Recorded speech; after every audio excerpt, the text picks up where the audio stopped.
Nutrición Imperfecta con Marta Mármol.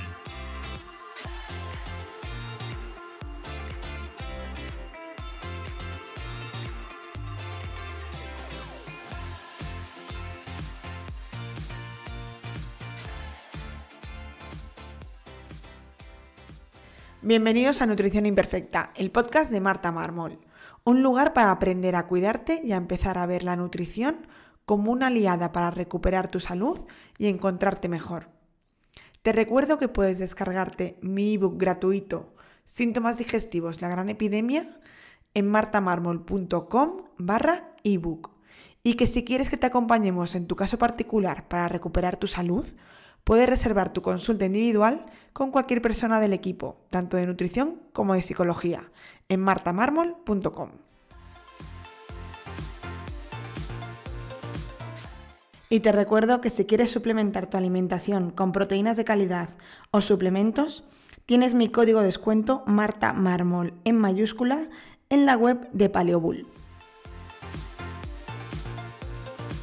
Bienvenidos a Nutrición Imperfecta, yo soy Marta Mármol y el episodio de hoy lo vamos a dedicar a hablar sobre biofilms, biopelículas. Es posible que sea la primera vez que escuches esta palabra y es que hace referencia a esa estructura, a esa película que generan algunos microorganismos en el intestino y que les hace tan resistentes. Esto es lo que va a explicar y mucha gente ahora va a entender por qué sus problemas digestivos se han mantenido durante tanto tiempo y los tratamientos que haga no consigue modificar o mejorar esa sintomatología. Como os digo, es posible que sea la primera vez que lo escuchéis porque es algo relativamente nuevo. Ya lleva unos años, se lleva hablando de esto, lo llevamos tratando en consulta un tiempo y es cierto que aún sabemos poco. Tenemos nuevos papers continuamente sobre esto, pero como siempre esto avanza lentamente, vamos aprendiendo no solo a través de los papers, sino también a través de en consulta de lo que nos cuentan los pacientes y de cómo vemos la evolución. Pero es verdad que pues no se trata esto en general, no es algo a lo que estemos pendientes porque desconocíamos cómo funcionaba esto. Entonces, como siempre, vamos a contextualizar y vamos a ir viendo punto a punto qué es esto de los biofilms, por qué son importantes a la hora de tratarlo, en qué nos afecta, cómo podemos mejorarlo, cómo se forman, etc. Así que vamos a ver qué es un biofilm. Un biofilm, para que nos entendamos, es esa especie de estructura o de una película protectora que forman algunos microorganismos. Siempre hablamos de bacterias, pero recordad que no solo son bacterias, también hongos, parásitos, y hacen esa estructura para sobrevivir. Y lo que hacen es adherirse a la mucosa, como por ejemplo puede ser la del intestino. Si además sabemos que en el intestino es donde más microorganismos se albergan, pues los biofilms, tanto bacterianos como de hongos, como de parásitos en el intestino, son muy importantes, ¿vale? Son esas estructuras que son más resistentes y normalmente están compuestas pues, por proteínas, por azúcares o por ADN extracelular. Para que nos entendamos, es como si esas bacterias o microorganismos crearan una casa compartida, porque en realidad hay más cosas ahí, ¿no?, que están protegidas de nuestro sistema inmunitario, de los tratamientos, es decir, de los antibióticos, de los antifúngicos, pero en un biofilm, en esa casita que construyen de resistencia, no solo tiene por qué haber esas bacterias, ¿no? Puede haber en un propio biofilm, puede haber biofilm bacteriano, de hongos, de parásitos, ¿vale? Entonces, eso, imagínate que están construyendo ahí una murallita pegajosa, ¿no?, con ahí pegada a la mucosa, y eso es el biofilm. ¿Y por qué son tan importantes estos biofilms?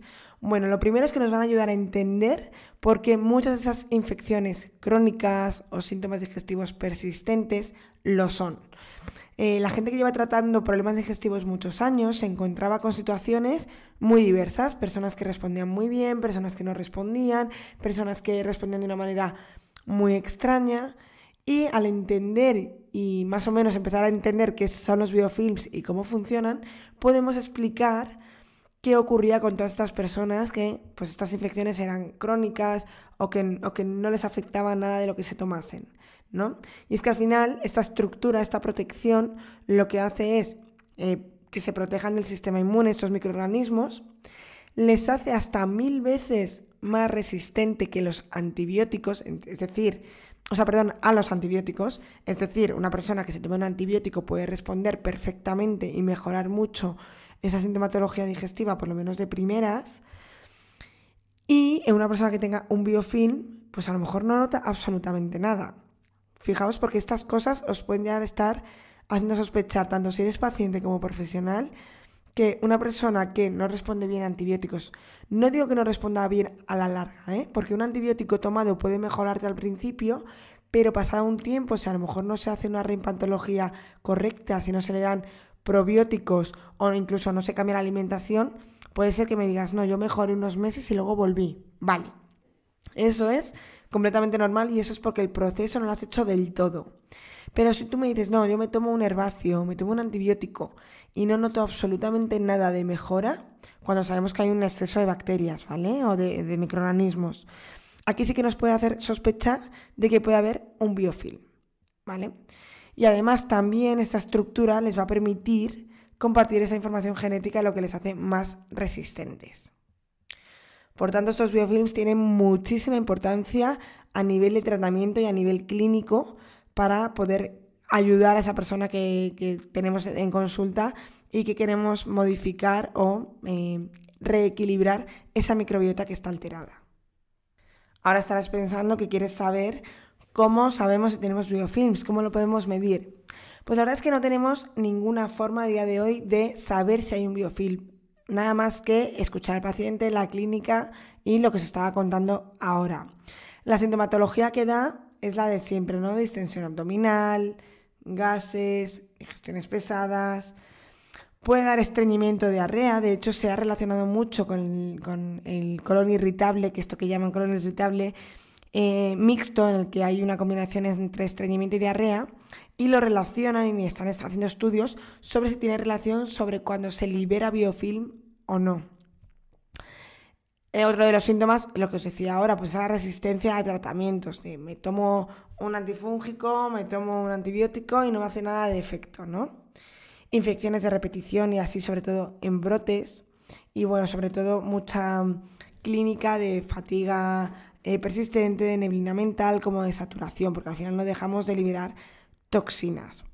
Como os digo, no hay ninguna prueba, pero la sintomatología incluso también se ha visto que en colonoscopias sí que se puede ver como una mucosidad más blanquecina, nada más que como a día de hoy pues se está estudiando, se están cogiendo biopsias de esas placas más blanquecinas para poder hacer un estudio de lo que hay, hasta que eso no lo tengamos claro y no sea algo a lo que informar, pues muchas veces a lo mejor la persona que está realizando la colonoscopia ve eso y no le da importancia y no nos informa de que hay esas placas o esos biofilms.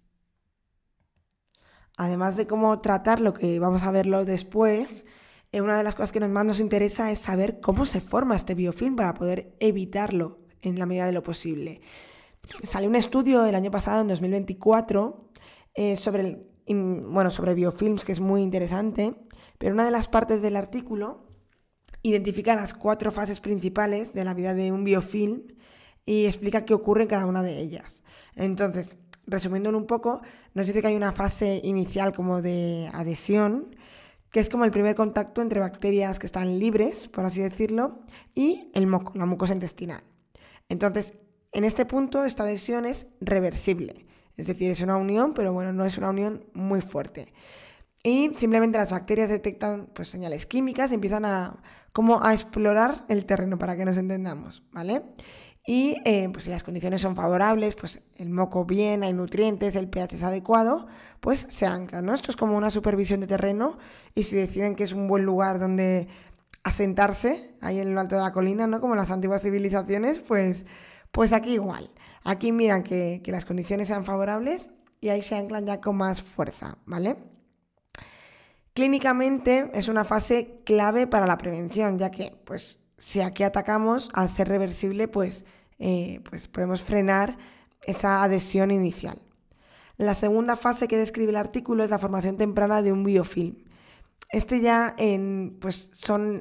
microorganismos se van fijando de una forma un poquito más estable y aquí empiezan a multiplicarse y empiezan a producir esa matriz extracelular que, como os decía, de azúcares, de proteínas, de ADN, que va a ser como su escudo, ¿no? Aquí pues su muralla. Si hacemos una comparativa, que me lo estoy inventando a medida que os hablo, con civilizaciones, pues aquí vamos a crear ya nuestra muralla que nos proteja un poquito, ¿vale? Además se ha visto que se comunican entre ellas por señales químicas, que creo que como hemos comentado, pero aquí ya están pues generando esa estructura a futuro. Esta fase ya implica pues esa estructura y empieza a ser ya resistente a algunos tratamientos más sencillos, como puede ser, por ejemplo, un probiótico o antibióticos, etc. La siguiente es la maduración.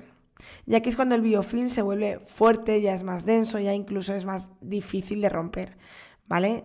El artículo dice como que se forma una arquitectura tridimensional, con canales, compartimentos, es como más... La muralla ya no es solo la muralla de fuera, sino que por dentro hay más componentes, ¿vale? Y aquí ya hay más sintomatología a nivel de digestivo, de fatiga, de gases, de infecciones de repetición, de disbiosis persistentes. Y el último punto, que son 4, es el de dispersión, por así decirlo. Y a mí esta fase me llamó muchísimo la atención cuando lo leí. Me parece el más interesante desde el punto de vista clínico y me parece que también explica muchas cosas que hemos podido ir viendo al tratar a personas. Y es que esta dispersión consiste en que algunos microorganismos abandonan ese biofilm para formar otro biofilm en otra zona. Ya sea porque el sitio donde están se vuelve hostil o ya sea porque han encontrado pues nuevas zonas de oportunidades donde crear otro biofilm. Y lo más interesante, como os decía, es que esta dispersión puede estar inducida por tratamientos mal diseñados.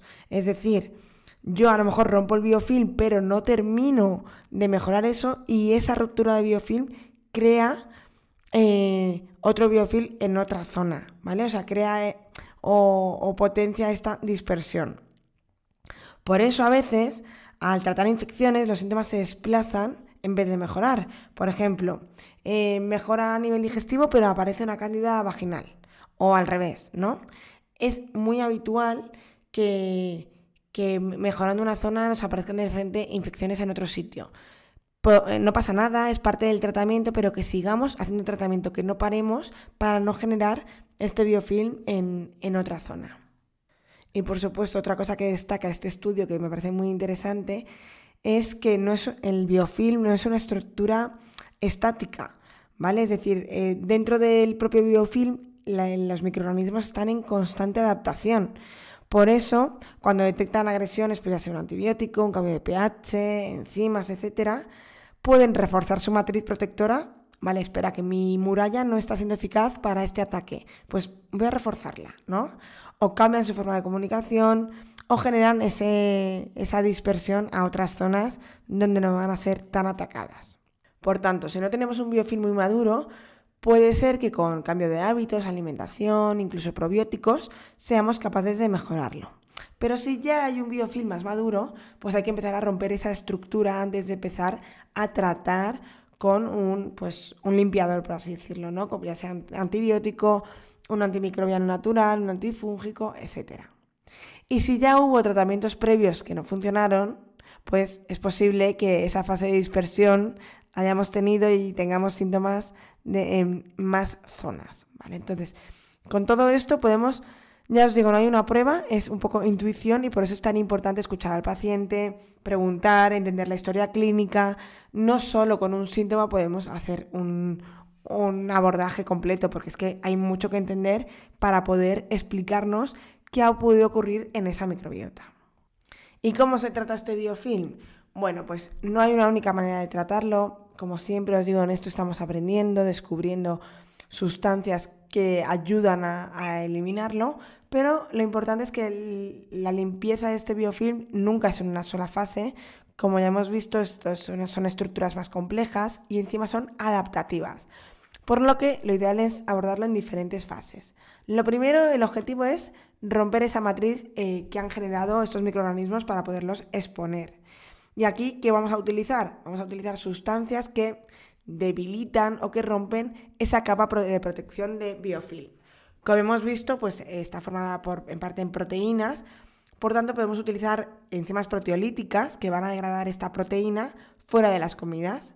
La serrapeptasa, que en España la retiraron hace pues ya a lo mejor 2 años o algo así, aunque existen sustancias, o sea, existen suplementos que se pueden conseguir de serrapeptasa.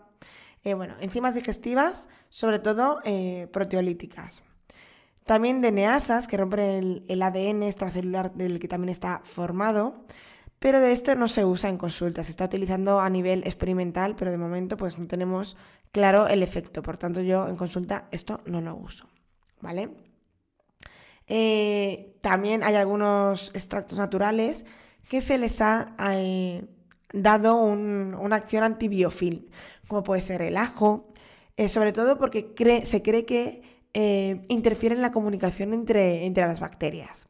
También el orégano, el olivo, la berberina, el ácido caprílico, que es el que tiene el aceite de coco, pero quizás estos solos no son suficientes, ¿vale? Estos al final no dejan de ser aceites esenciales que se utilizan en tratamientos que muchas veces, pues para que lo entendáis, rebotan, ¿no? Como que no hacen ningún efecto. Entonces, yo creo que es importantísimo que haya siempre enzimas digestivas, por lo menos. También son muy útiles algunos antioxidantes, sobre todo el NAC, el N-acetilcisteína, que es un derivado de la cisteína, que tiene propiedades antioxidantes y ayuda también a romper esta matriz extracelular de los polisacáridos que tienen estos biofilms. Como os decía, esta sería la primera fase de esa ruptura del biofilm, pero tenemos que ayudarnos a reducir esa carga de patógenos que estamos generando al romper la estructura. Y aquí ya sí que nos podemos ayudar de herbáceos como el orégano, el neem, la berberina, el ajo, el tomillo, el clavo, porque nos va a ayudar a reducir esa carga de patógenos. También antifúngicos, si lo que sospechamos es que hay una infección de hongos, como por ejemplo pues el aceite de coco, que ya hemos visto que ese ácido caprílico del aceite de coco nos servía también como para romper el biofilm, el pau de arco, o incluso antibióticos, si el caso lo requiere. Y ya sabéis que cuando hablamos de disbiosis intento no usar antibióticos nunca, ya que casi que es peor la situación que te deja que la que queremos evitar, ¿vale? Y luego, por supuesto, no se nos puede olvidar una última fase de repoblación y de regeneración intestinal, ¿vale? Una vez que hemos eliminado un poquito esa carga patógena, toca volver a reconstruir ese ecosistema intestinal. Entonces aquí tocaría dar probióticos específicos, prebióticos incluso con la alimentación o incluso a partir de suplementación, pues de una forma más suavecita, como unos fructóligosacáridos de una forma muy suave, aunque yo siempre que puedo, si es con la alimentación, mucho mejor. Y luego, por supuesto, dar un soporte a esa mucosa. Por supuesto, no podía yo quedarme sin hablar de la mucosa, pues con polifenoles, con los arándanos, la granada, la uva, son muy ricos en polifenoles, perfectos para dar de comer a esa microbiota muconutritiva, con el zinc, la glutamina, incluso omega 3. Todo esto importantísimo. Ya hemos visto que si nos quedamos a medias, casi que lo estropeamos, incluso generamos esa fase de dispersión que puede pues aumentar esta producción de biofilms, ¿vale? O incluso les dejamos tiempo para cambiar esas estructuras y cambiar la estrategia y volverse más resistentes.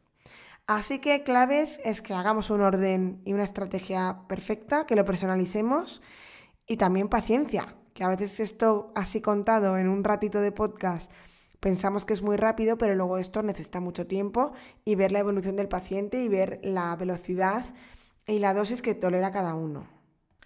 Y con esto va a finalizar este episodio. Espero que si es la primera vez que escuchas hablar de biofilm te haya quedado claro, hayas entendido el por qué o hayas comprendido por qué mucha gente avanza de una manera en el tratamiento y otras personas no. Y por eso también aprovecho para que nos demos cuenta que los protocolos no sirven. Los protocolos sirven si los individualizamos, si entendemos el por qué, pero no un protocolo sirve para todo el mundo, porque como veis nos vamos a encontrar a personas que respondan muy bien a un tratamiento y personas que no respondan fatal o que no respondan nada, ¿no? Entonces, que tengamos en cuenta estos biofilms en toda la jugada y que sospechemos de que si hay biofilm hay que tratarlo antes, ¿vale? Espero que os haya servido. Ojalá estos episodios se queden obsoletos muy pronto, porque la evolución y el avance de los conocimientos que tenemos sobre los biofilms sean mayores, pero a junio de 2025, que es cuando estamos, pues ese es el conocimiento que tenemos a día de hoy y esto nos ayuda también en consulta a poder avanzar y aprender con cada uno de vosotros. Y como siempre, si te ha gustado o si crees que le puede interesar a alguien, puedes compartirlo con esas personas o dejarme un comentario o una valoración en la plataforma donde me escuches, porque me ayuda a mí a llegar a mucha más gente. Nos escuchamos en el siguiente episodio aquí en Nutrición Imperfecta.